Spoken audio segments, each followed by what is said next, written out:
People of the United Kingdom, here's 10 reasons why you wanting to leave the European Union might just mean you're a racist.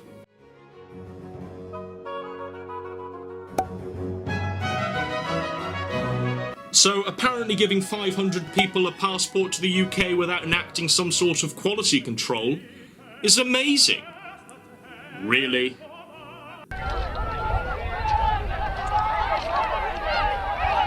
By being in the EU, the UK is forced to abide by the rules of the common market. This means that the UK has to take in any number of migrants from the EU that want to live and work there. In theory, 508 million people could come, and the UK could do nothing about it.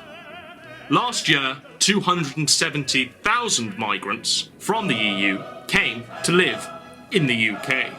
In 2014, around 3 million people living in the UK were citizens of another EU country. That's 5% of the UK population.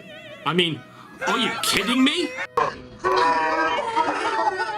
The UK is this many square miles, and there are this many people that have the right to live and work in the UK.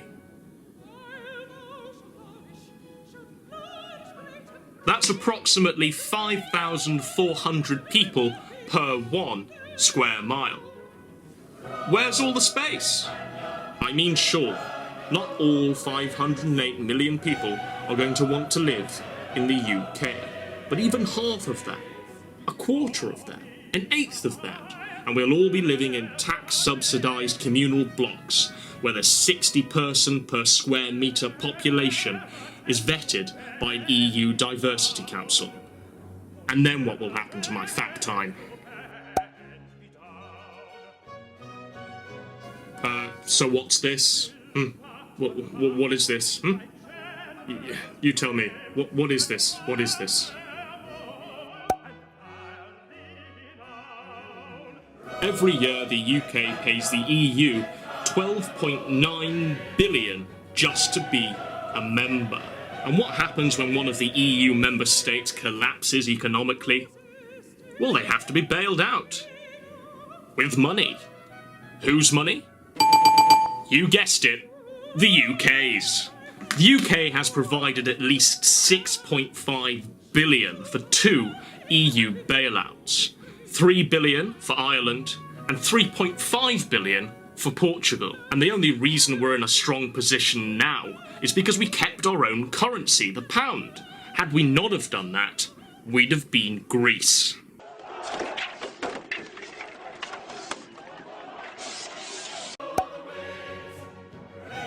Back in the good old days, the UK used to make its own laws in something called Parliament. The people that made these laws were called Members of Parliament, and they were directly accountable to the people. They were elected, not appointed.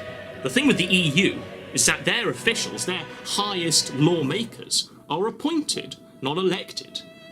This is not a democratic system. The previous system, where the UK used to make its own laws via its own people, via members of parliament, was a democracy. The EU, deciding it can overturn any of these laws made in the UK, isn't a democracy. All of you people championing the virtues of freedom and democracy whilst voting to remain in, you're propping up fascism.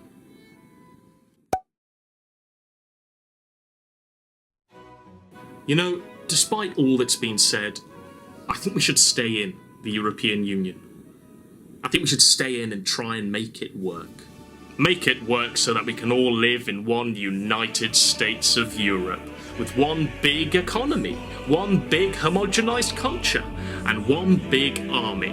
All of our individuality should be crushed into conformity, stoked by the fires of the working class. Make it work so that we